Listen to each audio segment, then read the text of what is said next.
Hi folks, how's it going? My name is Emma Byrne. I'm producer on Warhammer Age of Sigmar Soulbound.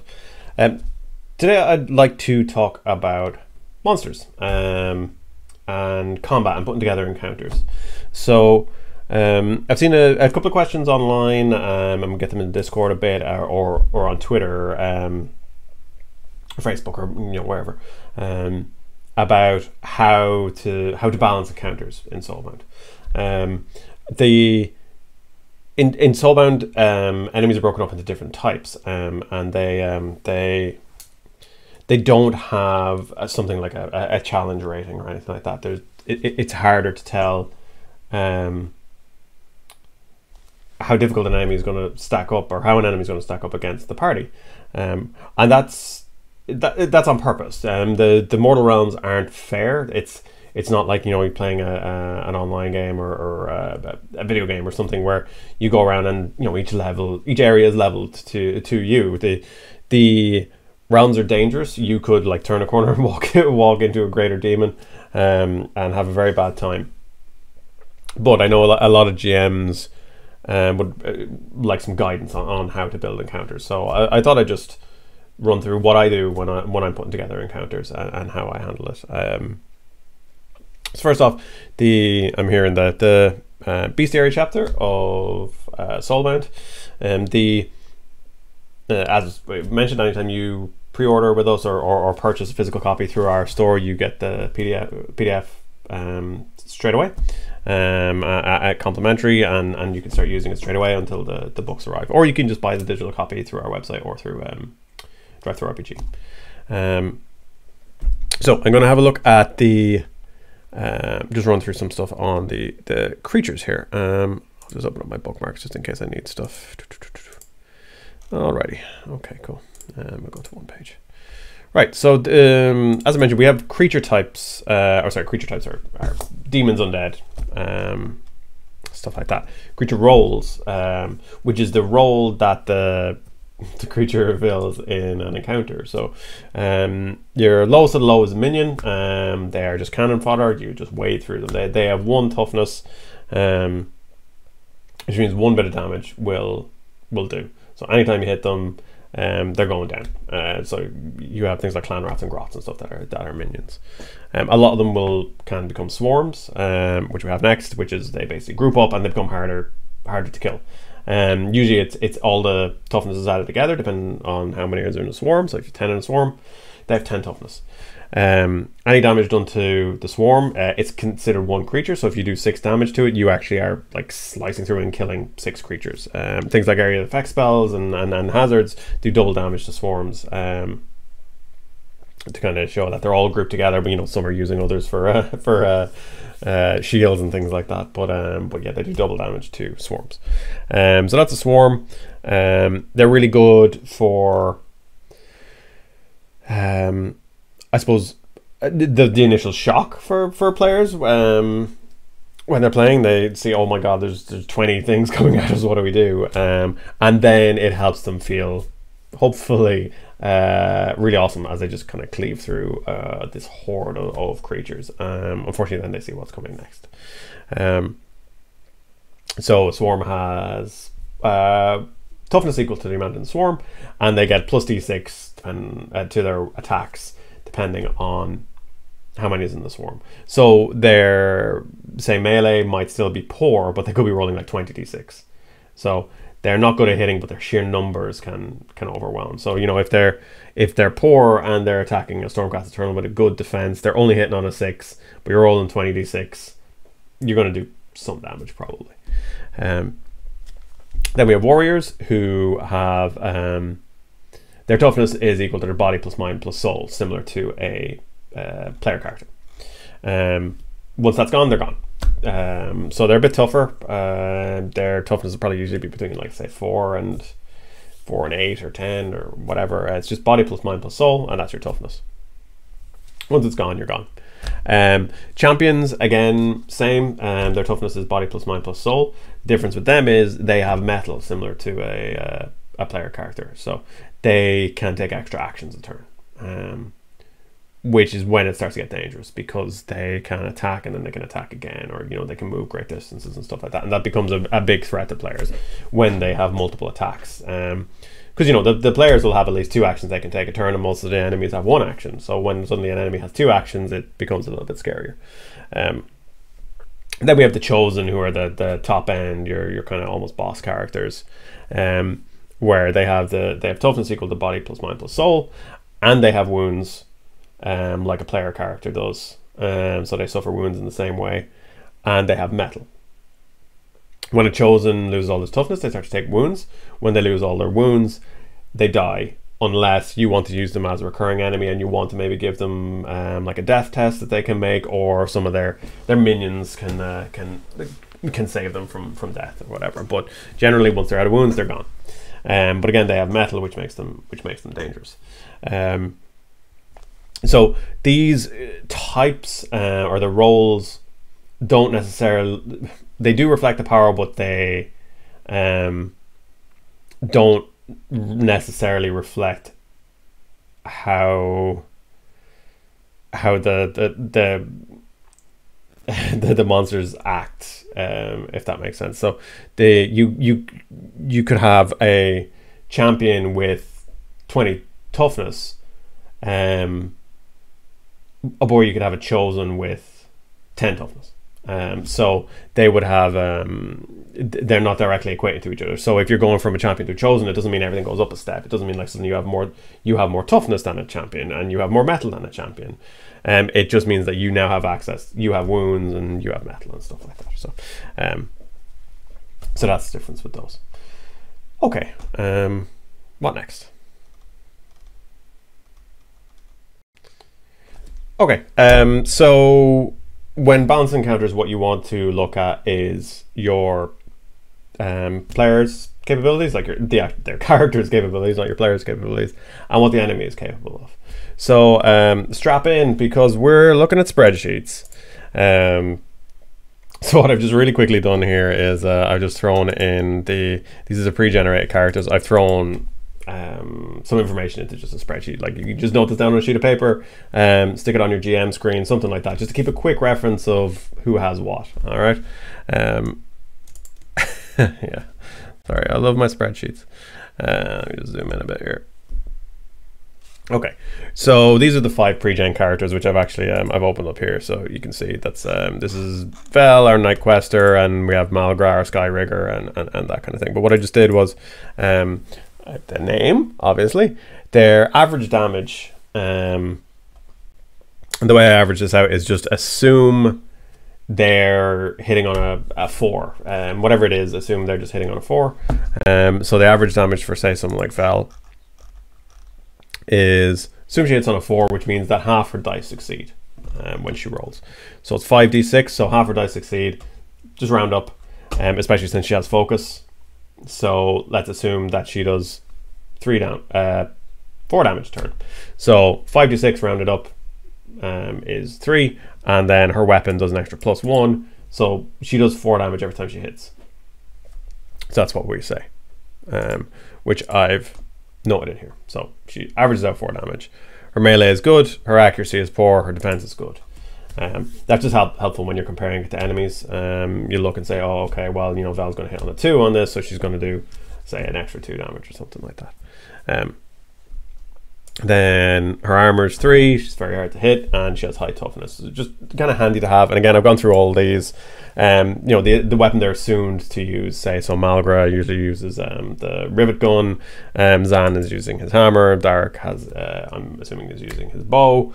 For Imran, who's our Tidecaster, so her spell, Arcane Bolt, she's rolling 66 for it, and it hits on 4 and up, so half of her dice is 3, so she does 3 damage on average with Arcane Bolt.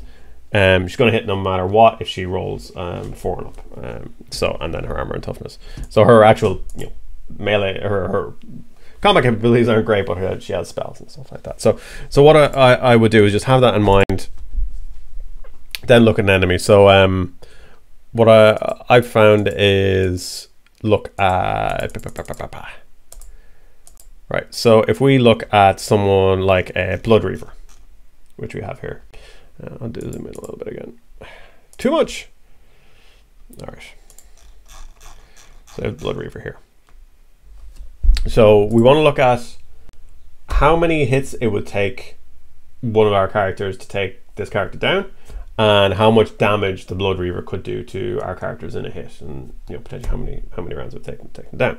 So if we say Vel is attacking, she averages out 4 damage, and that would be her melee is good, and her melee is good. So if she was attacking the Blood Reaver, whose defense is average, she only needs 3 and up to hit. So we're saying that she does 4 damage, we'll just throw another one on that, assume another dice succeeds from that.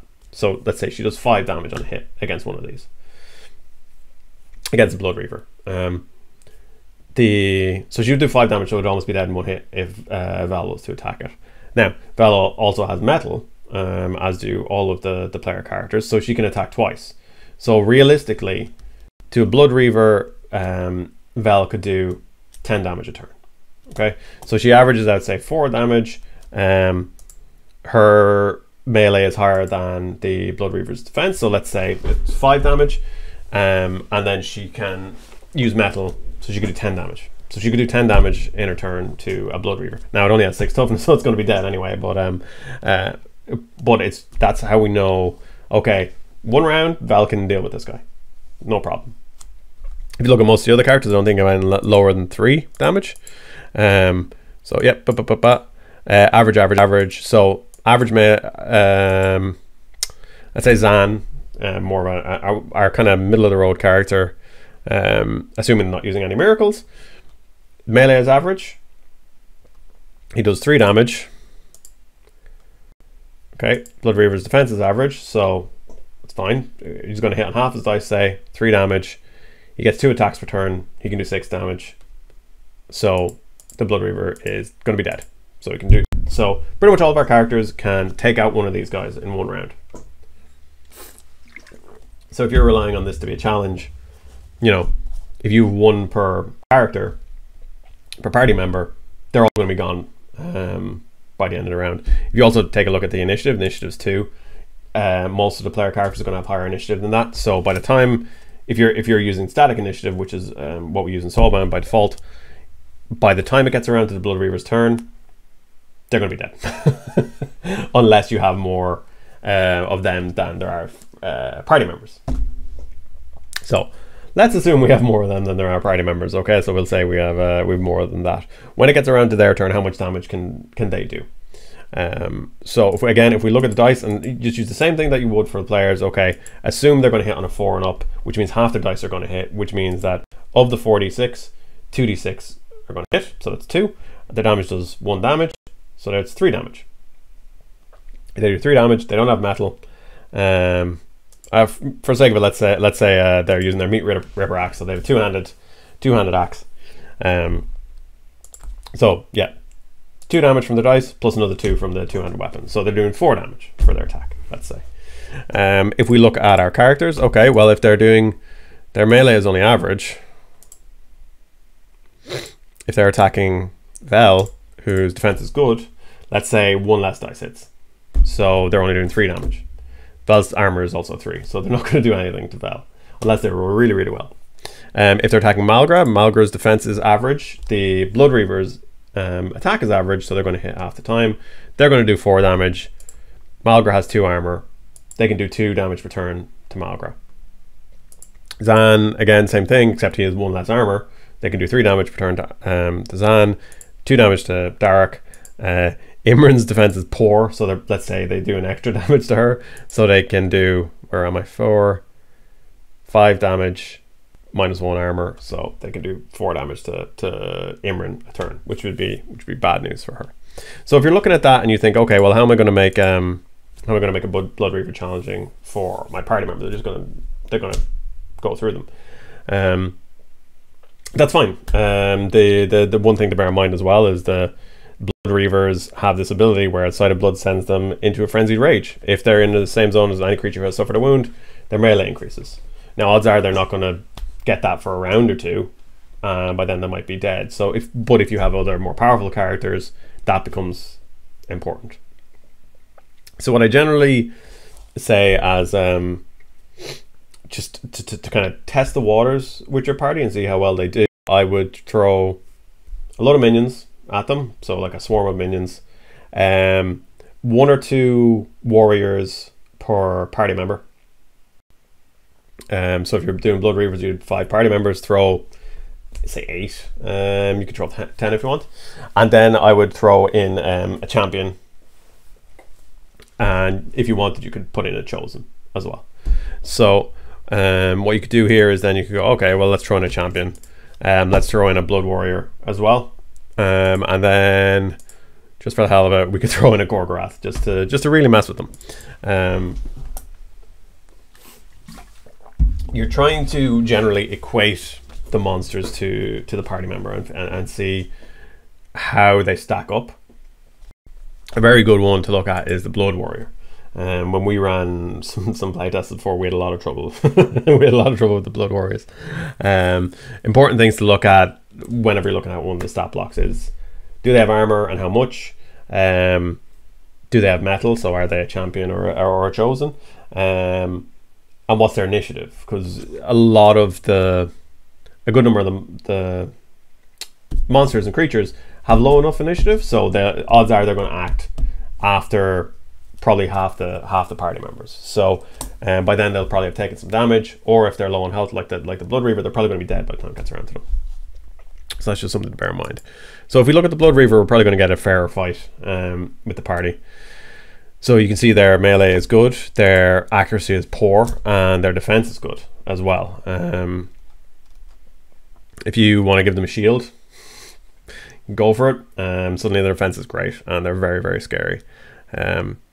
So ignoring their traits for now on for the Blood Reaver, if we look at this, so say they're using their, let's say their Gorglaive.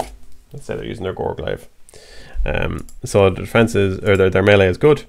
They're rolling 6d6, which is, say, average out to 3 damage, plus 2, 5 damage per turn on a hit.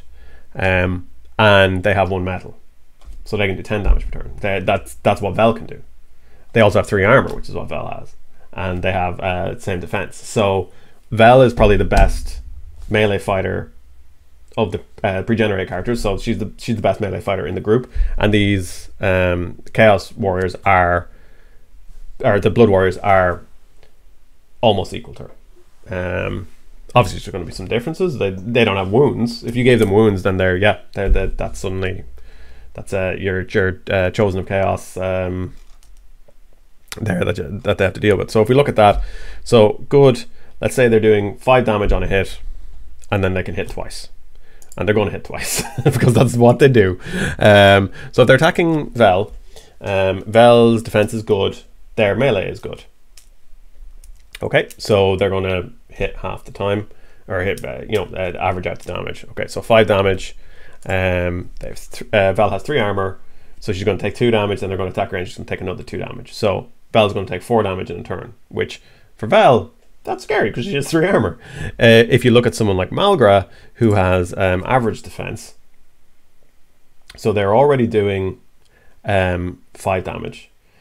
Their melee is better than Malgra's defense, so let's just throw a +1 on that. So they're doing 6 damage, and then they can attack twice. So what's just happened there is Malgra's toughness has gone down to 1.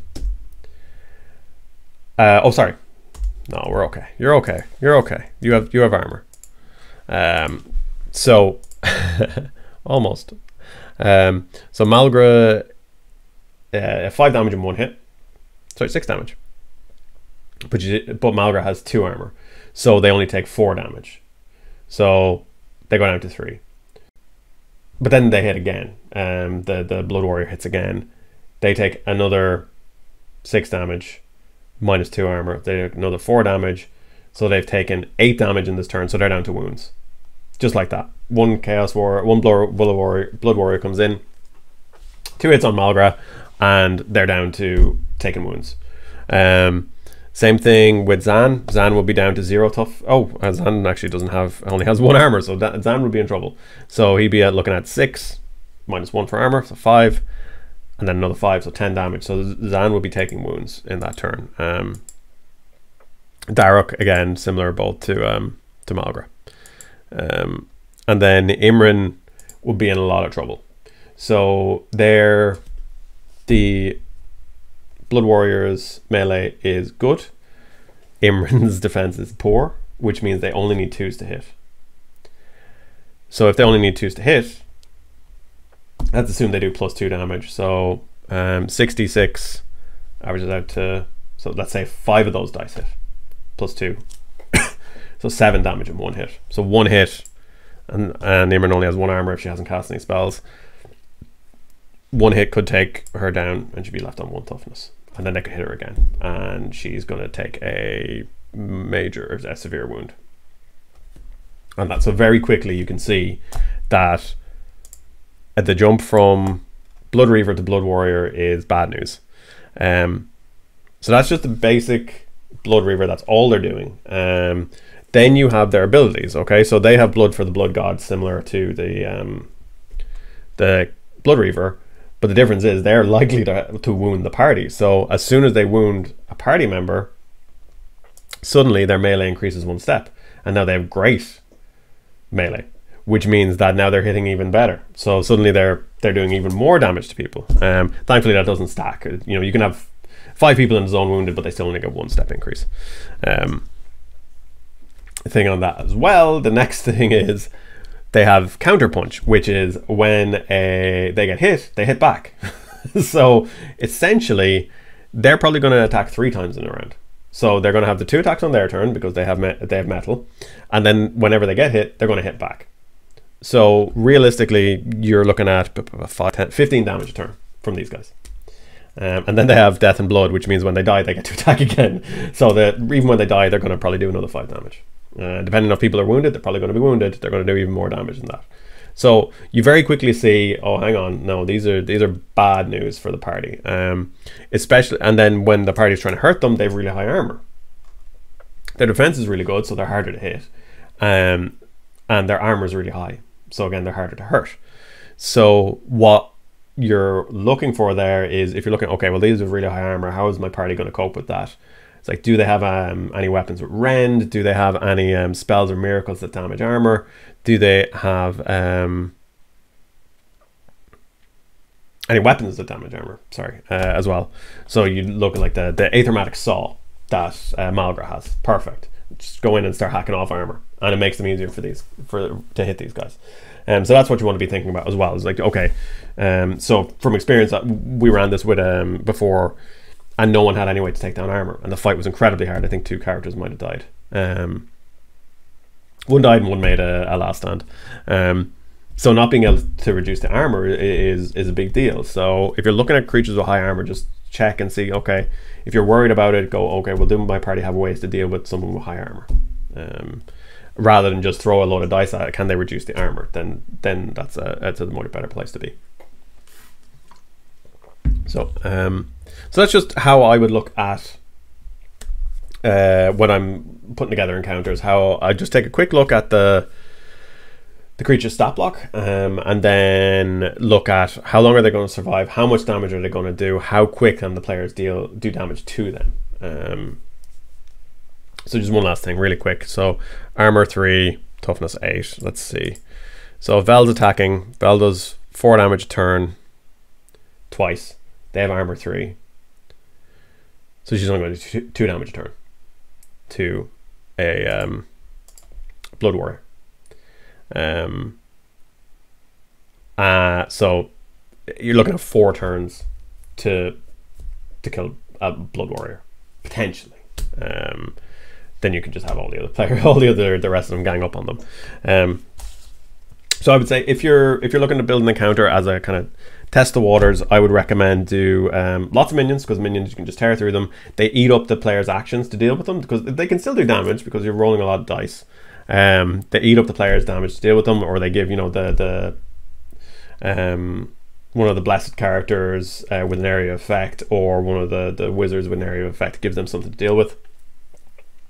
So throw a lot of minions in. Then you could do 1 or 2 warriors per party member. Again, they'll eat up actions. They'll probably more likely to do a bit more damage. But they'll get dealt with handy enough, I would say. And then what you could do is throw in a champion, and then throw in a chosen. Alternatively, don't put in a chosen, but do 1 champion per player. So if you can imagine, if you're running this, which is an encounter I ran before, I did say we had 5 party members. I did 8 Blood Reavers and then 1 Blood Warrior per party member, and it was an incredibly tough fight. It depends on the environment as well. That was a very challenging fight straight away. So we knew. But so if you were to do, like, say you were doing this, you did 6 or 7 Blood Reavers and 1 Blood Warrior per party member, or you did 6 or 7 Blood Reavers, 1 Blood Warrior, and then you were really mean and you did a Korgorath, which have 20 toughness, only 1 armor, but they have superb melee, poor accuracy, and superb defense. And then you see they roll 96. They're probably going to hit with pretty much all of those, so they're going to do like 8 of those are going to hit, say 7 or 8, and then they do 1 damage with their claws. So say you're looking there 9 damage, and they have metal, so they can probably do 18 damage a turn. So you can very quickly see that that's going to cause players a serious problem. So there you go. That's roughly how I gauge encounters when I'm trying to be a little bit fair. So if you're worried about how your players are going to handle things, that's what I recommend. Just a little bit of paper and just scribble down how much damage your characters do per turn, what their melee and defense or accuracy are, and then you're good to go. It should help. If you've any other questions, drop us a line on Twitter, Facebook. There's a fan Discord and fan Facebook group as well. You can also reach out to us on our website. You go to our website to keep up to date on any news for Soulbound or for any of our other lines, Warhammer Fantasy or Wrath and Glory. We have articles. I'll try and write this up as an article rather than just a video for people who prefer reading. And then you can sign up for our newsletter. So every few weeks you'll get an update as to what we're up to and what's been happening in the last few weeks, so you don't have to keep coming back to the website. Okay, that's it. If there's anything else that you would like to hear about or more about balancing encounters and creatures and things like that, do let us know. Give us a shout, and we can do more of these. Okay, thanks folks. All the best.